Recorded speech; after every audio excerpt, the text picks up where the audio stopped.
પણ ખજૂરભાઈ, હું તમારી સાથે આ વાતને લઈને નહીં, આ તમામ વાતના સ્ટેપ બાય સ્ટેપ જવાબ લઈ અને તમારી સાથે ચર્ચા કર્યા વગર જવાબ આપું છું. અને જો ચર્ચા કરું ત્યારબાદ હું સાથી ઠોકીને ચેલેન્જ મારીને કહું છું કે આ કોઈના મારી પાસે મારી જે પ્રશ્ન છે ને એના જવાબ નહીં હોય. આ લખી રાખજો. કીર્તિબેન, મેં તમને જેટલા પ્રશ્ન કીધા તમારી પાસે પ્રૂફ છે તો ઓન ટેબલ, મીડિયા તમારું, સમય તમારો, સ્થળ તમારું, અને હું મારી ગાડી લઈને તમારી જગ્યા ઉપર આવી જઈશ. જય હિન્દ, જય ભારત, જય જય ગરવી ગુજરાત, જય નીમ કરોલી બાબા. હું તરુણ આહિર અને અત્યારે છું દેવભૂમિ ઉત્તરાખંડની અંદર. આપ જોઈ શકો છો નીમ કરોલી બાબાના સ્થાનક ઉપર ઊભો છો ને કન્ટિન્યુ 3 દિવસથી ગુજરાતી ન્યૂઝની અંદર જોઈ રહ્યા છીએ કે ખજૂરભાઈને પર્સનલી ખૂબ જ ટાર્ગેટ કરવામાં આવી રહ્યા છે. જેને અનુસંધાને મને અહીંયાથી દેવભૂમિ ઉત્તરાખંડની ભૂમિ ઉપરથી, નીમ કરોલી બાબાની જગ્યા ઉપરથી એક વિચાર આવ્યો કે આજે હું દિલ્હીથી ઉત્તરાખંડ આવી રહ્યો હતો ત્યારે મેં કીર્તિ પટેલનો વિડીયો જોયો. કીર્તિબેન પટેલનો વિડીયો જોયો ત્યારબાદ મને એક વિચાર આવ્યો કે કીર્તિબેન જે પણ આરોપ ખજૂરભાઈ ઉપર લગાવી રહ્યા છે એ આરોપ ઉપર હું કીર્તિબેન પટેલને ઓપન ચેલેન્જ આપવા માંગુ છું કે જે પણ ખજૂરભાઈ વિશે તમે આરોપ લગાવી રહ્યા છો એમાં હું તમને પ્રશ્ન પૂછવા માંગુ છું. આ વિડીયોના માધ્યમથી તમે એમનો જવાબ આપજો. ઓપન ચેલેન્જ એવી આપું છું કે તમે એમ કીધું કે એમના પ્રૂફ મારી પાસે છે તો તમે લઈ, જગ્યા તમારી, સ્થળ તમારું, સમય તમારો, અને હું ત્યાં આવીશ. અને એક એ પણ વાત કરી દો કે તમારા અને મારા ગુરુ એક છે, હરિહરાનંદ ભારતીજી બાપુ. એની ઉપસ્થિતિમાં તમે તમારી વાત મૂકજો, હું મારી વાત મૂકીશ, અને પછી બાપુ નક્કી કરશે કે ખજૂરભાઈ હાચા કે તમે હાચા. પ્રશ્ન નંબર 1, તમે એવું કીધું કે ખજૂરભાઈ વિધિ નામની વ્યક્તિ સાથે કોર્ટ મેરેજ કર્યા હતા અને એને તરછોડી દેવામાં આવી. તો પહેલી વાત કે આ એમની પર્સનલ લાઈફ છે. કદાચ એમણે વિચારી લો કે કોર્ટ મેરેજ કર્યા છે અને અત્યારે એમને બેને છૂટાછેડા કર્યા, XYZ કોઈ પણ વસ્તુ બની છે. તમે એમ કીધું કે આ સગાઈ કરી એ મહિના દિવસ પહેલા જ એમને મતલબ એમની સાથે છૂટાછેડા કરી નાખ્યા છે. તો એ એમની પર્સનલ મેટર છે. કદાચ ખજૂરભાઈ આવા 5 વ્યક્તિ સાથે રિલેશનમાં રહી અને એકબીજાને બને નહીં અને પછી રાજી ખુશીથી છૂટાછેડા કદાચ કરે તો એમાં ખોટું શું છે? કર્મની દ્રષ્ટિએ જો, કર્તવ્યની દ્રષ્ટિએ જો કે સંસ્કારની દ્રષ્ટિએ જો, એમાં કઈ રીતે ખોટું કહી શકાય તમે એ જણાવજો. પહેલી વાત કે તો વિધિ નામની વ્યક્તિ જે છે એમની સાથે કોર્ટ મેરેજ કરી અને રિલેશનમાં રહ્યા છે અને છૂટા પડ્યા છે તો એમને તો પ્રોબ્લેમ છે નહીં, એમને તો ક્યારે વાત મૂકી નથી. આ વાત તમે મૂકો છો. પ્રશ્ન નંબર 2, તમે એવું કીધું કે જ્યારે ખજૂરભાઈ યુટ્યુબની શરૂઆત કરી ત્યારે એ છોકરીઓ હાયર કરતા, એટલે કે પાત્ર ભજવવા માટે છોકરીઓને રાખતા, પૈસા આપીને, ફી આપીને. ત્યારે તેઓને પ્રપોઝ કરતા, તેમની સાથે મતલબ ખરાબ વ્યવહાર કરતા.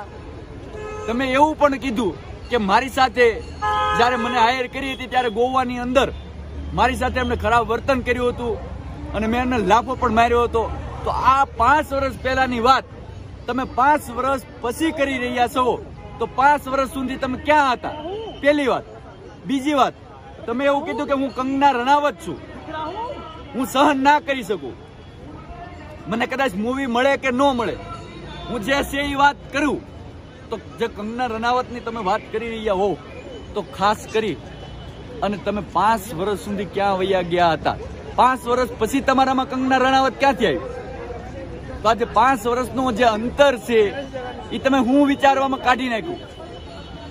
પછી ત્રીજી વાત કે કોઈ પણ છોકરીઓ, તમે એમ કીધું ઘણી બધી છોકરીઓ સાથે આવી વસ્તુ બની છે તો એ છોકરીઓ કેમ એમનો અવાજ ઉઠાવતી નથી?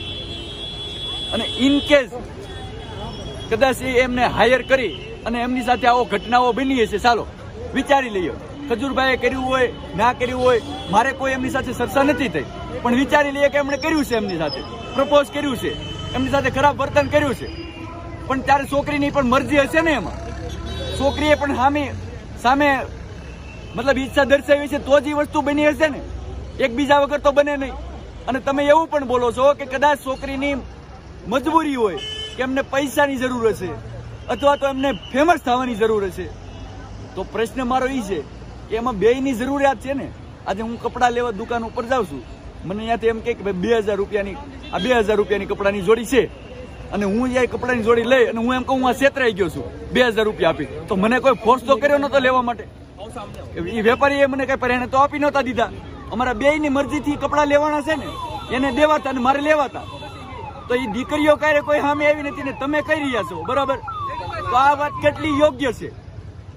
એટલે પહેલી વાત કે દીકરીઓ બાબતે, છોકરી બાબતે જે તમે ખજૂરભાઈની છબી ખરડવાનો પ્રયાસ કરો છો એ તદ્દન જૂઠું કહેવાય. આ વાત તમે તમારા પુરાવા જે છે એ લઈ ઓન ટેબલ બેસી શકો છો. એ ખોટા સાબિત કરવા કર્મની દ્રષ્ટિએ, કર્તવ્યની દ્રષ્ટિએ આ નીમ કરોલી બાબાની જગ્યા ઉપરથી હું તમને કહું છું કે હરિહરાનંદ બાપુ તમારા પણ ગુરુ છે ને મારા પણ છે. તમને પણ પર્સનલી ઓળખે છે ને મને પણ ઓળખે છે.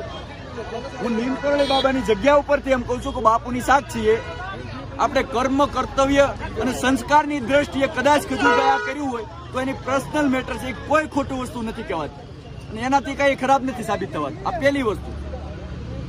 વાત નંબર 2, તમે એવું કહેશો કે ખજૂરભાઈ જે છે સેવાના નામે એ મેવા ખાય છે, એટલે કે એ જે છે એ મકાન બનાવી એક મકાનમાં 3 થી 4 લાખ રૂપિયા ખર્ચો કરે છે અને મિનિમમ 1 થી 1 મકાનની અંદર 20 થી 25 લાખ રૂપિયા એ કમાય છે યુટ્યુબની અંદર. તો કીર્તિબેન, આજે હું તમને કહેવા માંગુ છું કે હું દેવભૂમિ ઉત્તરાખંડની અંદર છું. આજે અહીંથી એક યુટ્યુબરનું તમને નામ આપવા માંગુ છું કે UK07 રાઇડર. આજ તમને ખબર છે યુકેની મતલબ ઉત્તરાખંડની અંદર ખૂબ ફેમસ છે. એવા યુટ્યુબરો અનેક છે જેઓએ ક્યારેય પણ આજ દિન સુધી દાન કર્યું નથી, કરોડો રૂપિયા કમાય છે. હું તમને UK07 રાઇડરની વાત કરું તો એક આજે કરોડો રૂપિયા કમાય છે તો એના 100 કરોડો રૂપિયાની ગાડી રાખવાના છે, જ્યારે ખજૂરભાઈના 100 મકાન બનાવવાના છે. અને કદાચ એ એક મકાન 3 થી 4 લાખ રૂપિયા વાપરી અને 25 લાખ રૂપિયા કમાય છે તો હજી ખજૂરભાઈ મકાન બનાવવાનું તો બંધ કર્યું નથી, કન્ટિન્યુ પહેલેથી હજી છેલ્લે સુધી મકાન બનાવવાનું શરૂ જ છે. અને કદાચ એ મકાન બનાવીને કમાય છે તો એ મકાનમાં જ વાપરે છે ને. ઘણા બધા યુટ્યુબર, તમારું જ નામ લઈ લો, તમે ખુદ યુટ્યુબર છો, તમે કમાવશો, તમે શું કર્યું? અન્યથા બીજા ગુજરાતના યુટ્યુબરનું તમે નામ લો, કેટલાય લોકો યુટ્યુબરો યુટ્યુબમાંથી હજારો રૂપિયા કમાય છે તો સારી સારી ગાડીઓ રાખે છે, 5 સ્ટાર જિંદગી જીવે છે, અને જ્યારે ખજૂરભાઈ સેવા કરે છે તમે ખોટું છે શું? આ બીજી વાત. ત્રીજી વાત કે ખજૂરભાઈ એવું કહેતા હતા કે હું ફંડ લેતો નથી, અને તમારી પાસે એવો પ્રૂફ છે કે ખજૂરભાઈ ફંડ લે છે. તો પહેલી વાત, જ્યારે ખજૂરભાઈ આની શરૂઆત કરી ત્યારે ખજૂરભાઈ જાહેરમાં બોલતા હતા, એનો હું સાક્ષી છું કે ખજૂરભાઈ એવું કહેતા કે અમે ફંડ નથી લેતા, પણ છેલ્લા ઘણા ટાઈમથી એમના મોઢેથી મેં નથી સાંભળ્યું કે ખજૂરભાઈ એવું બોલતા હોય કે અમે ફંડ નથી લેતા. કદાચ લોકોને એવો આગ્રહ હોય કે ખજૂરભાઈ તમે ફંડ લ્યો, જબરદસ્તી અમે જોયું છે કે તમે અમારું નામ ક્યાંય પણ જગ્યાએ આપતા નહીં, અમે તમને ફંડ માંગવા આપીએ, ફંડ આપવા માંગીએ છીએ, જબરદસ્તી આપતા હોય. આવા ઘણા લોકોના ઉદાહરણ અમે જોયા પણ છે. ત્યારે કદાચ છેલ્લે એટલે કે લાસ્ટ ટાઈમથી ખજૂરભાઈ લેવાનું શરૂઆત કર્યું પણ હોય. મારે કોઈ ચર્ચા એની સાથે નથી થઈ, પણ હું એમની સાથે ચર્ચા કરી અને તમારી સાથે બધા જ પ્રશ્નના જવાબ ઓન ટેબલ મીડિયાની સામે તમને ખોટા સાબિત કરવાની તેવડ મારામાં છે. પણ કોની? ભારતી બાપુની સાક્ષી, હરિહરાનંદ ભારતી બાપુની સાક્ષીએ હું કહું છું કે બાપુ નક્કી કરશે. તમે તમારા મુદ્દા મૂકો, હું મારા મુદ્દા મૂકું, પછી બાપુ નક્કી કરશે કોણ સાચું અને કોણ ખોટું. વાત રહી દાનની, તો કદાચ હાલો તમે એમ કહો છો કે અમેરિકાની અંદરથી આપ્યું તું, આ છે તે છે, મેં જોયું વિડીયો. અને હાલો ખજૂરભાઈ પહેલા એક્સેપ્ટ નહોતા કરતા, એને ફંડ નહોતું લેવું, હવે કદાચ લોકો જબરદસ્તી આપતા હોય અને એક્સેપ્ટ કરે, પણ છેલ્લા ઘણા ટાઈમથી મેં એમના મોઢેથી નથી સાંભળ્યું કે ભાઈ અમે દાન નથી લેતા એમ. એટલે લીધું હોય તો એમાં ખોટું છે શું? હું તમને એમ કહું છું કે આટલું બધું ખજૂરભાઈ કરી રહ્યા છે, બરોબર, આમાં ક્યાં એના કર્મમાં ભૂલ છે, ક્યાં એના કર્તવ્યમાં ભૂલ છે, ક્યાં એના કથનીમાં ભૂલ છે, ક્યાં એના સંસ્કારમાં ભૂલ છે? આ દીકરીઓ વાળી વાત છે એમાં પણ નથી. હું એમ કહું છું, બેયની મરજી વગર નથી થતું. ક્યારે તમારે યારે 5 વર્ષ પહેલા થયું તો આજ સુધી તમે ક્યાં હતા? પહેલી વસ્તુ. અને કદાચ કેટલી પણ દીકરીઓ યારે થયું હોય તો બેયની મરજીથી થયું હોય ને. ચાલો તમે એક વસ્તુ વિચારો, તો એમાં ખોટું છે શું? કદાચ 10 દીકરીઓ સાથે ખજૂરભાઈ રિલેશનમાં આવ્યા, એમને બેને ના બન્યું, ફિટ ના બેસું, તો બે છૂટા થઈ ગયા. એમાં શું વિધિની તમે વાત કરી, કોર્ટ મેરેજ કરેલા હતા, બેને ના બન્યું હોય તો છૂટા થઈ ગયા. આજે દીપિકા પાદુકોણનું ઉદાહરણ લઈ લો, એને 5 બોયફ્રેન્ડ 5 હીરાઓ સાથે રિલેશન કર્યા છે અને 6 સાથે મેરેજ કર્યા છે. તમે ખોટું છે શું? એમની પર્સનલ લાઈફ છે. અને તમે એવું પણ બોલો છો કે ખજૂરભાઈના જે વાઇફ છે અત્યારે મીનાક્ષીબેન દવે, એમની વિશે પણ એમના પણ હું ઘણું બધું જાણું છું, એ પણ બહાર કાઢવાની છું. તો બેન, તમને ખરેખર દિલથી એમ કહું છું કે નીમ કરોલી બાબાની જગ્યા ઉપરથી ઉભરને એક સંદેશ આપું છું કે આ તમારાથી નથી બોલાતું. એની પર્સનલ લાઈફ છે, એમની પર્સનલ લાઈફ એ એમની રીતે જીવી શકે છે, એમાં તમારો કોઈ અધિકાર નથી કહેવાનો. અને આ પર્સનલ લાઈફ તમે આ સ્પષ્ટ પણ એવું લાગે છે કે તમે આ મુદ્દાઓ તમે ફેમસ છો, નો ડાઉટ, પણ હવે જે મુદ્દા જે છે એ ઓવર ફેમસ થવાના છે. આ પહેલી વસ્તુ. અને એનું તમને રીઝન આપું કે ખજૂરભાઈએ જ્યારે તેલના બિઝનેસની શરૂઆત કરી ત્યાર પછી આ આખી ઘટનાઓ બની છે. એનું રીઝન મેન એ છે કે અત્યારે કોઈ સ્પેસિફિક સમાજ ખજૂરભાઈને ટાર્ગેટ કરી રહ્યો છે.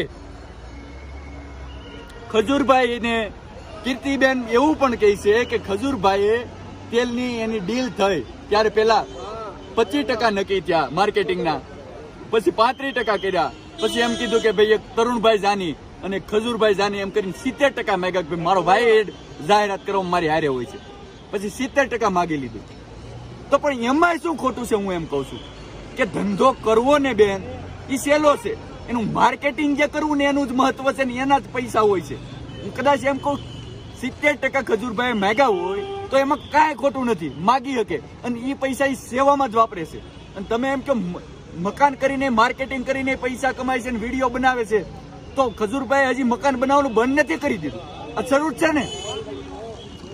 આ ઘણા બધા યુટ્યુબરો છે, કેમ સેવા નથી કરતા? પૈસા બધા કમાય છે, સારી ગાડીઓ રાખે છે, બંગલા રાખે છે, પ્રોપર્ટી બનાવે છે, તો એમનું કેમ તમે ક્યારે નથી વાત લાવતા?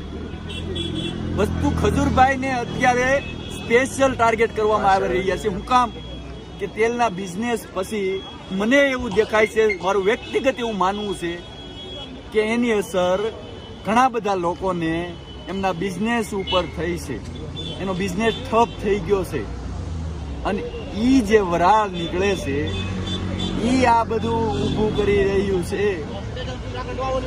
સ્પષ્ટ સમજાય તેને વંદન અને ન સમજાય તેને અભિનંદન. ખાસ કરીને બહુ સમજવા જેવી વાત છે. ઘણા બધા લોકોની મેં પોસ્ટ જોઈ, સમજદાર રાજકીય ઘણા બધા પક્ષોના, કે જે અમુક સિંગતેલ છે એમને લઈ, સહજ સિંગતેલ સ્પષ્ટ બોલું છું, લઈ અને પોસ્ટો થઈ રહી છે. તો અમુક સમાજ અત્યારે સ્પેસિફિક સમાજ ખજૂરભાઈને ટાર્ગેટ કરતું હોય એવું મને પર્સનલી દેખાય છે. પણ ખજૂરભાઈ, હું તમારી સાથે આ વાતને લઈ નહીં, આ તમામ વાતના સ્ટેપ બાય સ્ટેપ જવાબ લઈ અને તમારી સાથે ચર્ચા કર્યા વગર જવાબ આપું છું. અને જો ચર્ચા કરું ત્યારબાદ હું સાથી ઠોકી અને ચેલેન્જ મારીને કહું છું કે આ કોઈના મારી પાસે મારી જે પ્રશ્ન હશે ને એના જવાબ નહીં હોય. આ લખી રાખજો. કીર્તિબેન, મેં તમને જેટલા પ્રશ્ન કીધા તમારી પાસે પ્રૂફ છે તો ઓન ટેબલ, મીડિયા તમારું, સમય તમારો, સ્થળ તમારું, અને હું મારી ગાડી લઈને તમારી જગ્યા ઉપર આવી જઈશ. કોની સાક્ષીમાં? હરિહરાનંદ ભારતીજી બાપુ, કે જે તમને પણ ઓળખે છે, જે મને પણ સારી રીતે ઓળખે છે, તમારા પણ ગુરુ છે, હું પણ ગુરુ માનું છું. આપણે બંને આપણી વાત મૂકશું, પછી બાપુ નક્કી કરશે ખજૂરભાઈ સાચા કે કીર્તિબેન પટેલ. આ વાત આપણે લોકો સામે મૂકશું. એટલે ખજૂરભાઈની છબી ખરડવાનો બિલકુલ પ્રયાસ કરાય નહીં, કારણ કે એમનું કર્મ જોઈએ તો એક મહાન માણસ કહેવાય, મહાન વિભૂતિ કહેવાય. જે સેવા કરવી ને પૈસા કાઢવાને ખિસ્સામાંથી બહુ મોટી વાત છે. કમાવા સહેલા છે, યુટ્યુબરો કમાય છે ઘણા બધા, કોઈ એક રૂપિયો સેવા નથી વાપરતું ભાઈ. સારી ગાડીઓ, સારી બંગલા, પ્રોપર્ટીઝ બનાવે છે.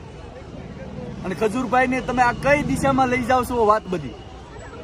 અમે ખજૂરભાઈના સપોર્ટમાં છીએ, રહેવાના, અને સ્ટેપ બાય સ્ટેપ ઉડદડિયાર સપોર્ટર નહીં, સ્ટેપ બાય સ્ટેપ કીર્તિબેને જે વાત કરી છે સ્ટેપ બાય સ્ટેપ એની પાસે પ્રૂફ છે.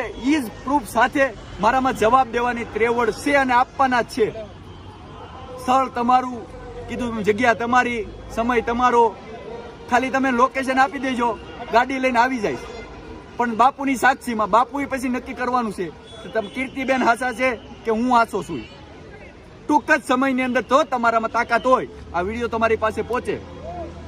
એટલે મારો નંબર છે એ તમને બાપુ પાસેથી મળી જશે. બરાબર, તમે કોન્ટેક્ટ કરી શકો છો, અથવા તો હું તમારો કરીશ. આપણે સ્થળ નક્કી કરશું, જાહેરમાં જગ્યા નક્કી કરશું, બાપુને બોલાવશું. તમે તમારી વાત મૂકજો, હું મારી વાત મૂકી, બાપુ નક્કી કરશે કે કોણ હાચું અને કોણ ખોટું. બસ અહીંયા આવ્યો આજે આખી રાત હું પ્લેનમાં દિલ્હી આવ્યો તો આ સ્પષ્ટ વાત કરું ગુજરાતથી. આજે 3 દિવસથી હું જોતા હોઉં છું મીડિયાની અંદર.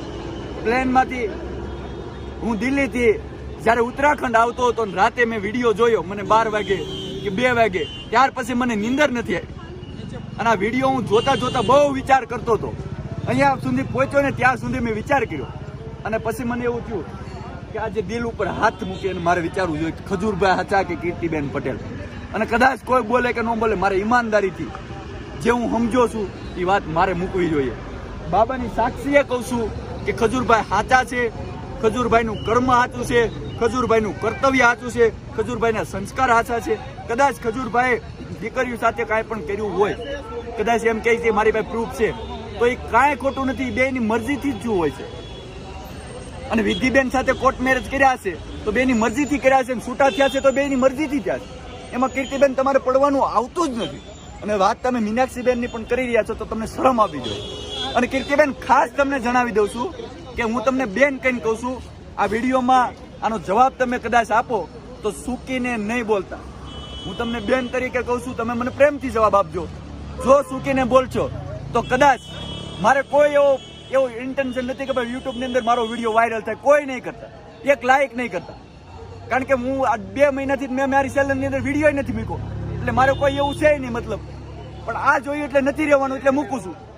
એટલે હું તમને પ્રેમથી કહી દઉં છું કે હું તમને બેન તરીકે કહું છું કે તમે મને એ જ ભાષામાં જવાબ આપજો, સૂકીને એક શબ્દ બોલતા નહીં. બાકી કાં તો તમારો યુટ્યુબની અંદર સહેલો વિડીયો છે તમારો, અને કાં મારો આ સહેલો વિડીયો છે. આ વસ્તુ ખાસ લખી રાખજો. તમે પણ બાપુના સહેલા છો અને હું પણ બાપુનો સહેલો છું. ગુરુ આપણે હરિરાનંદ ભારતી બાપુ છે, એમની સાક્ષીએ નક્કી કરવાનું છે અને સાબિત તો કરવાનું જ છે. બસ, જય હિન્દ, જય ભારત, જય જય ગરવી ગુજરાત, જય હરિરાનંદ ભારતીજી બાપુ, જય નીમકરોલી બાપુ, જય જય ગરવી ગુજરાત.